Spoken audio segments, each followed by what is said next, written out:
యేసయ్య దగ్గర ఉన్నది సర్వ సృష్టి మీద అధికారం ఉన్నది.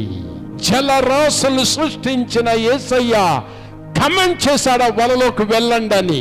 మామూలు చిన్ని చిన్ని చేపలు కాదు, విస్తారమైన చేపలు కాదు, ఒకటి ముఖ్యమైనది గొప్ప చేపలు 153 చేపలు వలలో పడ్డాయి. సూర్యుడు ఉదయిస్తుంటే ఆ మెరుపుకి తలుపుకి అవి రావు బయటికి. అటువంటి చేపలకి దేవుడు ఆజ్ఞాపించి వలలో పడేటట్లు చేశాడు.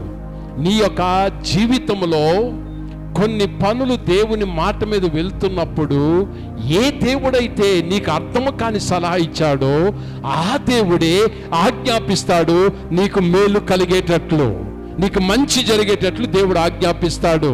అందుచేత దేవుని ఆజ్ఞను నమ్మండి, అందుచేత దేవుని ఆజ్ఞ కొరకు ఎదురు చూడండి, అందుచేత దేవుని జ్ఞానానికి లోబడి ఉండండి.